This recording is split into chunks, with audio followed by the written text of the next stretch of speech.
Welcome back to part 2 of the ezdxf tutorial series. In this video we'll be drawing some basic shapes, like a rectangle, circle, an arc and a simple polygon.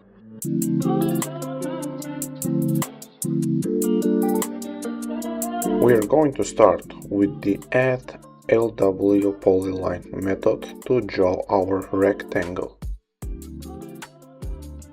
This method takes two main arguments. The first is points, which is a list of x and y coordinates that define the shape.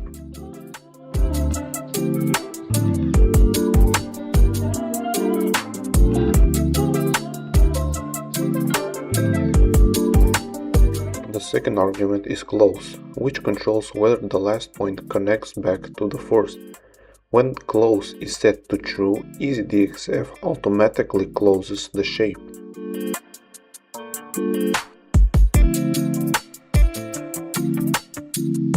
And there we have it.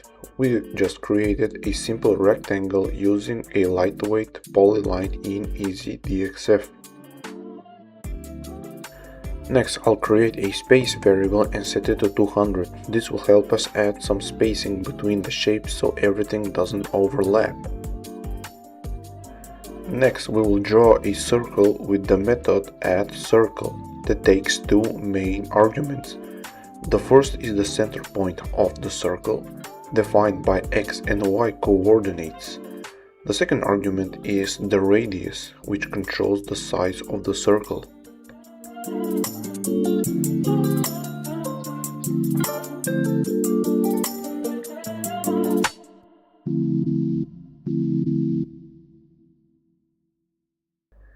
And there we have it. We've just created a simple circle. Now we're going to create an arc with the addArc method that takes four main arguments. The first is the center point of the arc. The second argument is the radius. And the last two arguments define the start angle and the end angle in degrees.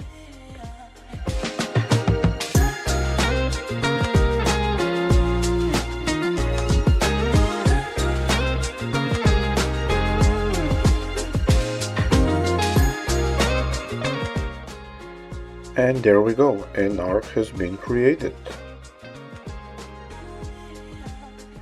Now we're going to create a three-sided polygon, which is basically a triangle.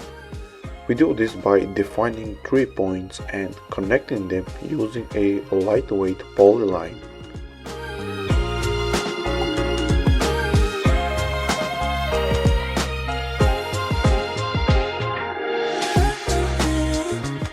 Here we define the 3 points of our triangle: the bottom left, top and bottom right.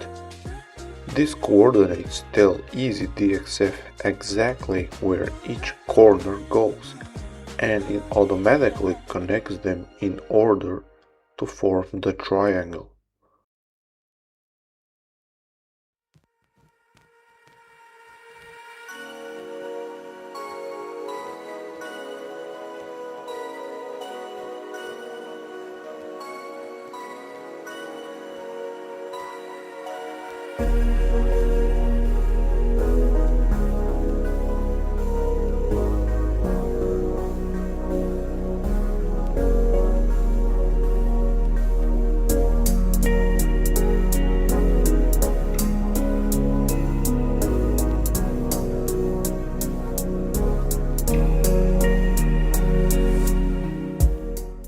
And there we have it. We have created a simple triangle using a lightweight polyline. The last thing that we're going to do in this tutorial is add a text to our drawing. But we need to import the text entity alignment from ezdxf enums. This gives us predefined options to control how the text is aligned. For example, left, center or right.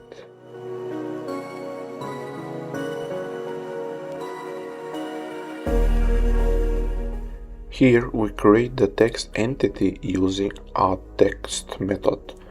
My text is the string we want to display, and the height attribute sets the size of the text in the drawing.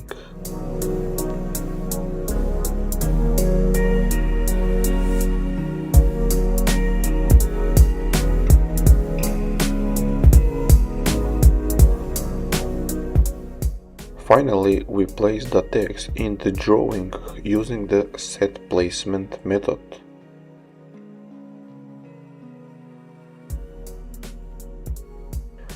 We're going to create two variables that are going to represent the coordinates of the x and y axis. They are going to set where the text appears.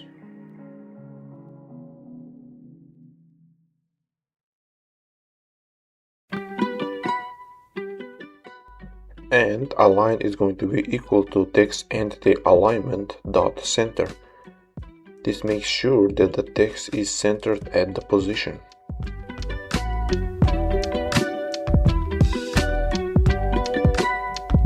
And that is it for our part 2.